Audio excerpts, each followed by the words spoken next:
Babylon has just came out in theaters. It didn't do that well this past weekend. It's a 3-hour long movie, but how did I feel about this film? Well, stick around and find out. Babylon is a tale of outsized ambition and outrageous access. It traces the rise and fall of multiple characters during an era of unbridled decadency and depravity in early Hollywood. The film stars Brad Pitt, Margot Robbie, Jean Smart, Olivia Wilde, Diego Calva, and many more, and was directed by Damien Chazelle, who has done films like La La Land and Whiplash. I only watched a brief little trailer going into Babylon, so I didn't know too much about what this film was going to be actually about. So the beginning scene in this film is absolutely crazy. So you have these two guys trying to get an elephant up this cliff, and he ends up crapping on them, and then it cuts to a party scene. There's drugs going on, there's alcohol going on, there's people dancing around naked, people just doing a lot of weird things and provocative things. It's a really crazy nuts party. You also have a woman actually pissing on some guy, and I thought it was a crazy way to really start off this film.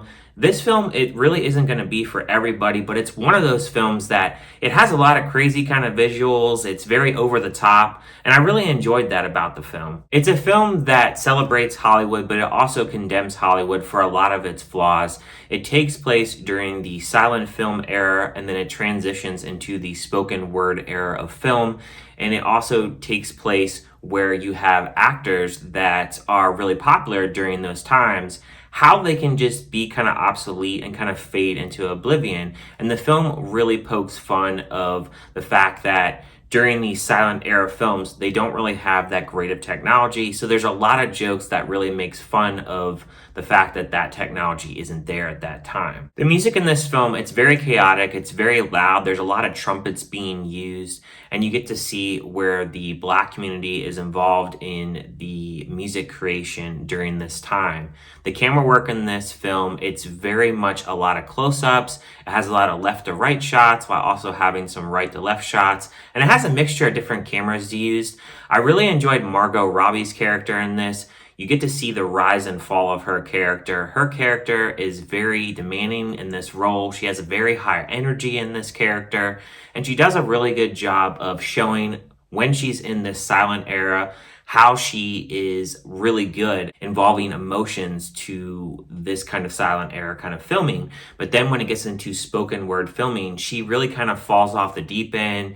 You get to see a lot of substance abuse, gambling problems, and things that really occur to stars when they really aren't really needed anymore, and they really fall off the deep end, and it really explores into different characters that they have a hard time transitioning into change that happens in the film industry. Brad Pitt's character, I thought that he did a really good job as well. He always does a really good job in most of his roles, but in this one in particular, he is a big star in the silent film era, and he's having kind of the same issues that Margot Robbie's character is having, but in his case, he's really known for parties. He's that big shot kind of guy, and he meets this guy, Diego Calva, which he does a really good job in his role as well. So he comes from nothing as well. He's a Mexican immigrant. He comes over, and he really starts getting into the film industry, especially with directing, and he really helps Margot Robbie along the way, and he also tries to help Brad Pitt's character as well along the way. And I really did enjoy watching his rise to fame as well.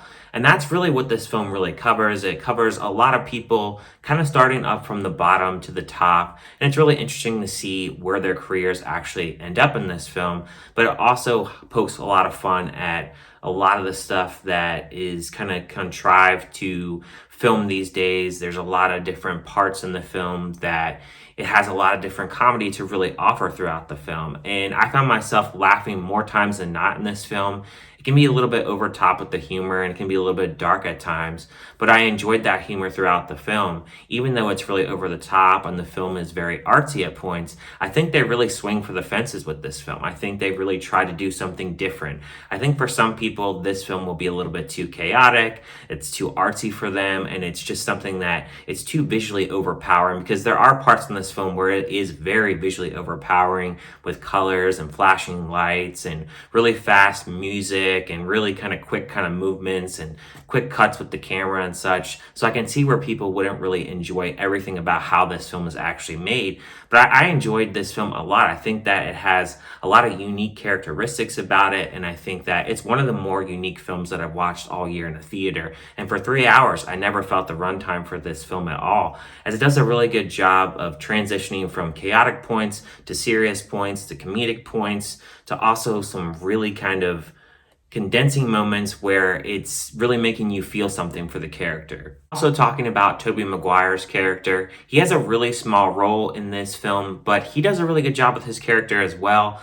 I found that he was a really powerful individual, and the scene that he actually is involved in, it's very dark. There's a lot of unknown to it, and I was really surprised at the outcome of actually what happens in that scene. It's only about 15 minutes of the film. It's not too much of the film, but I thought he did a really good job for his role. I get into my negatives, and I really don't have that many. They're really minor, and they really don't affect the score that much. But the first negative that I have is because there is comedy in this film, of course, there are some jokes that don't land. I think that's pretty typical with any kind of comedy in a film. People won't like certain jokes or don't laugh at certain jokes. So there were some here that I didn't really laugh at. And my last negative that I have about this film is, even though I do praise the camera work in this film, I did find that there were some shots and points in the film where there's some shaky cam. The camera is really off. It isn't something that really affects the film that much as a whole, but there are some points where there really just isn't plain good camera work at all. My overall consensus for this film is I think this is a film that people will really enjoy if they're okay with some over-the-top kind of filming. You have over-the-top, loud kind of music. You have characters that put on some really good performances. It has a mixture of rising and falling. So there's going to be some points in this film where you're going to feel happy. There's going to be points where you feel overwhelmed, points where you feel kind of upset for the characters. And there'll be points in this film where you may feel a little bit overindulged with a lot of things that are going on. You're going to have a mixture of emotions watching this film. But I really enjoyed this film for what it is, and I would give a score of this film a 5 out of 5. It's one of the best films that I've watched all year. It's one of the more special films that I've watched in the theater this year. I really fell in love with the story and fell in love with the visuals, and just the director just went for it here. I just felt like he didn't cut any corners. He went full throttle on this film, and I enjoyed the ride. And it's just one of those films, even though it's a 3-hour film, I never felt that runtime. I never felt bored. I felt like there was always something going on in this film, and it entertained me throughout. Let me know what you guys think of the film. Did you like it? Did you hate it? Was it kind of meh? Definitely want to hear people's thoughts on this film. Thank you guys for watching as always, and I'll see you guys on my next review.